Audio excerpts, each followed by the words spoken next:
gente está fazendo a semana Chega de Mentiras, e eu percebi que antes até das pessoas observarem a mentira dos outros, existe a mentira para si mesmo. É aquela mentira limitante que você ouviu desde muito cedo. E nesse programa, olha que interessante, nada é por acaso, tudo é providência. Logo no início a gente falou sobre pessoas que estavam sendo torturadas porque estavam devendo dinheiro. A agiota. Cara, dinheiro é uma das crenças mais limitantes que as pessoas têm. Por quê? Desde pequeno se ouve muito... os ricos não herdarão o reino dos céus. O dinheiro é sujo. É melhor você ser um pobre honesto que um rico desonesto. Todo milionário ou bilionário tem uma história inescrupulosa. Se alguém é rico é porque alguém se tornou pobre. Olha quantas mentiras limitantes a criança é submetida, e muitas vezes ela não percebe o quanto que o dinheiro para ela de forma inconsciente, é uma briga diária. Mas a pessoa, você conhece gente que consegue ter dinheiro e aí não sabe se por quê, ela não consegue juntar esse dinheiro ou agregar esse dinheiro, sempre faz maus negócios, entra em dívida, como a gente viu de agiotagem, a pessoa fica sempre naquela busca e não consegue evoluir. Então, essa é uma das grandes... Então, tem 3 grandes, viu? Essa é uma delas. Qual o nome do curso, hein, Ricardo? Traz pra gente aqui. É grátis, viu? Grátis. É grátis. Grátis. É grátis. Sempre bom. Você pode entrar, inclusive, tem lá o link direto, nãomintapramin.com.br/show, para lembrar do programa. Então, nãomintapramin.com.br/show. Por que tanta gente cai em cascata na política? Por quê? E olha que legal, você sabe que eu falo que são os provedores de mentira, e a gente consegue numerar políticos, líderes religiosos, vendedores, familiares, amigos. E o que acontece? Existe uma máxima, e olha que interessante, veio desde lá da minha luta, sabe quando o Hitler escreveu lá em 25, lá quando ele estava preso, ele dizia o seguinte, o povo, ele quer a narrativa, ele não quer a lógica. Então, quando o político, ele não vai na lógica, e outra, é impopular, político que fala de lógica, político que fala de coisas matemáticas, filosóficas, dados, não traz voto, não traz voto. Agora, quando você vai em cima da emoção, e outra, quando você está emocionado, por que a paixão, o cupido, ele é cego? Por que diz que ele é cego? Porque você, tomado de emoção, você fica cego. Você não vê, às vezes você vê o seu amigo, às vezes a sua amiga entrando num relacionamento abusivo. Quem já viu isso? Você fala assim, minha amiga, você está entrando num relacionamento abusivo. Não, mas ele é maravilhoso. Não é só porque ele me bate às vezes, né? Assim, só porque ele me bate às vezes. Então, a pessoa, quando está no estado emocional alterado, ela não percebe as mentiras que lhe contam. Mente para si mesmo. É isso. Eu acho que você estava falando, eu lembrei aqui de uma frase que eu anotei outro dia, Ricardo, é de um filósofo romeno chamado Gabriel Liciano, certo? Ele diz, abre aspas, o homem que odeia politicamente como parte de uma ideologia termina assim por ser integralmente mutilado. No plano afetivo, a sua vida se instala no horizonte do ódio e no plano intelectual, no da mentira. Olha isso. É isso aí. Exatamente isso. Eu queria fazer uma pergunta para o Ricardo. Impressionante. Aliás, parabéns pelo seu excelente trabalho. Obrigado, Raquel. Como as pessoas podem desconstruir narrativas, falácias populares que já fazem parte do jargão, a gente está falando de políticos e que ali eles acenam para suas bolhas. Como desconstruir nas bolhas? Você acha que seria possível ou não? Ou já foram doutrinados, ou já foram direcionados a cegamente acreditar naquele mentiroso? Então, vamos lá. Como já disse lá o Hitler, lá atrás, em Minha Luta, ele teve um capítulo que ele chamou de engenharia das emoções. Né? Então, a grande massa, ela está propensa e propícia a aceitar esse tipo de promessa. Agora, como você lutar com isso? Olha que legal. Você trocar o quê pelo como. Muito simples. Então, quando alguém prometer alguma coisa para você, seja um político ou seja um golpista, porque a pessoa fala, não, você vai ganhar. Você fala, como? Então a pessoa fala, olha, e é interessante que tem na narrativa tem algo que chama referencial perdido. O que é referencial perdido? Eu vou trazer mais escolas para vocês. Isso é referencial perdido. Aí eu falo, tá, isso é o quê? Como você vai trazer isso aí? Eu vejo um humano muitas vezes falando isso. Ah, mas agora o cara está com uma política pública. Ele fala, tá, como é que vai ser feito? Como é que é o dinheiro? Como é que a coisa vai ser estruturada? Não dá. É o famoso dá bilhão. Então, dá bilhão. quando você percebe uma promessa que é o quê? Eu vou te dar isso, eu vou conseguir aquilo, teremos a melhor gestão pública, faremos... Isso tudo é referencial perdido. Aí você fala, tá, me explica como você vai fazer isso. E não importa se é um político, se é um chavequeiro, se é alguém que está ofertando um imóvel para você. Como eu vou conseguir, como você vai conseguir me entregar isso que você está me prometendo?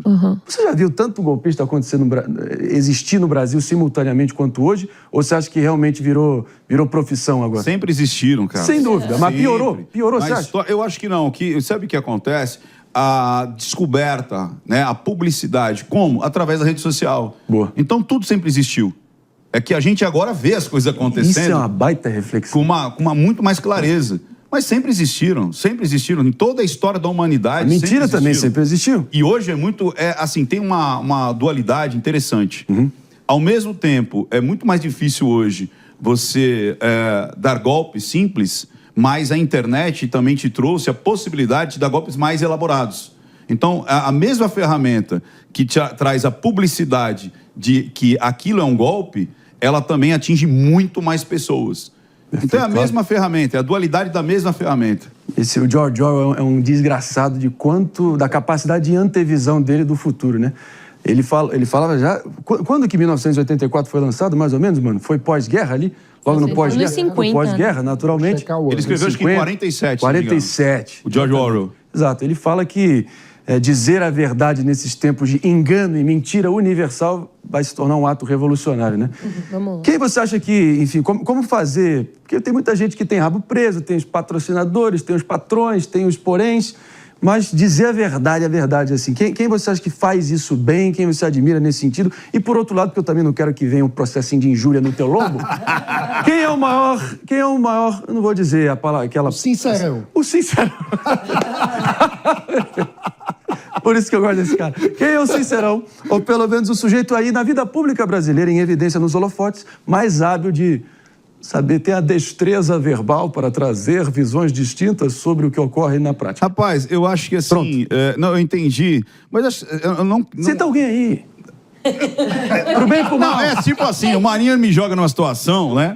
Mas o que eu quero trazer... Sabe o que é importante, Marinho? Que às vezes as pessoas não percebem isso na dicotomia. Eu criei um termo que eu falei que são os binários. O que são os binários? O binário é o seguinte, ele só entende 0 e 1.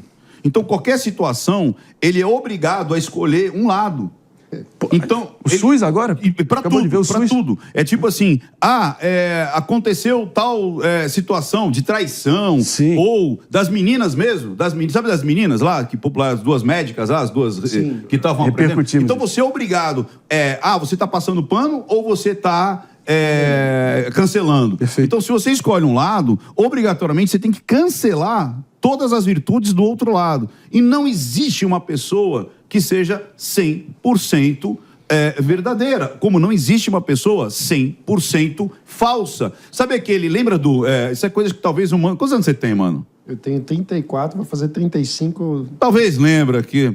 Talvez a Raquel tá mais próxima de mim, né?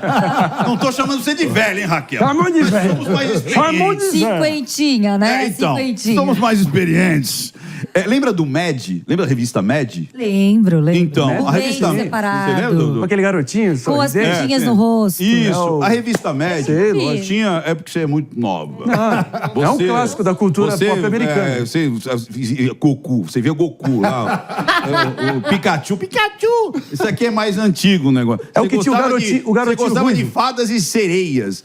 O negócio... É a revista que tinha o garotinho ruivo, icônico, com orelhudo. Em uma das páginas tinha o Spy and Spy, lembra disso? Aí eu também Lembro. Então, um era sempre muito bom e o outro Lembro. era sempre muito ruim. Tipo novela mexicana, que a Maria do Bairro, ela nasce pura e vai até o final da novela vai ser... E o ruim nasce ruim, vai ser ruim até o final da novela. Perfeito. Isso na vida real não existe. Mas, Ricardo, Entendeu? não existe alguém que 100% mente, não que ela seja 100% mentirosa. legal, Toma, Raquel. Mas uma mentira 100% mentira existe. A Maria falou... E ela uma já pessoa matou. que fala 100% verdade em determinado fato também. Não que ela seja 100% verdadeira ou 100% mentirosa. Mas determinado fato isolado pode ser 100% verdade ou 100% mentira. Sabe o que é legal? Existem as mentiras prejudiciais e não prejudiciais. Esse é o grande núcleo que você tem que entender. Qual que é a mentirinha que eu conto que não é prejudicial? Né? Então, a primeira coisa é essa. A maioria, sei lá, eu vou escolher um parceiro, eu vou escolher um político, eu vou escolher um lugar... na maioria das vezes, essa pessoa, ela... Porque até a pessoa que diz que não mente, ela mente. Você mente socialmente. Você mente para agradar as outras pessoas. Você mente para não desagradar. Você mente para se incluir. Às vezes você não está gostando nada da festa. Você fala... né? Às vezes a pessoa pergunta se está tudo bem. Você fala, Mas está tudo assim, bem. Né? Finge orgasmo. Porque, Ricardo... Tem muita mentira. Tem muita mentira. Essas mentiras Você entendeu? socialmente aceitas, senão Isso. ficaria impossível É a cola você social, conviver. né, Raquel? Agora, o que é importante é você ver se essas mentiras são mentiras profundas, são mentiras que vão tirar de você, às vezes, a sua autoestima, que são as mentiras limitantes, às vezes vão tirar a sua capacidade, você se sente um sabotador. Hoje tem muito sabotador, as pessoas que sentem Isso. como é que chama lá? Incompetente. É incompetente, mas tem um nome. Agora. Que é quando você fala assim, puxa, não é pra mim. Síndrome do impostor. Síndrome do impostor. Síndrome do impostor. Que também é uma grande Opa. mentira que as pessoas contam pra elas mesmas. Elas têm a capacidade, mas só porque alguém é melhor do que elas acreditam que elas não podem executar o processo todo. E você não precisa ser o melhor para começar. Então, esses auto-enganos são extremamente perigosos. E como disse a Maria, o mitômano, o mitomania é aquela pessoa que mente. E o pior, sabe o que é louco, Raquel? Ela E, mano, acredita. Ela conta mentiras que não prejudicam ninguém. Na maioria das vezes. Ah, é? Ela conta histórias assim que não tem nada a ver. Eu tenho um carro conversível. Eu fui pra Dubai. A história do pescador. Fica contando umas histórias nada a ver. Mas é uma pulsão e é uma compulsão pra mentir. conheço gente E essas assim. pessoas não conseguem parar. Você acaba de assistir a um corte. Para você acessar o conteúdo na íntegra, o link está nas descrições. E para você não perder nenhum bate-papo, inscreva-se agora no canal.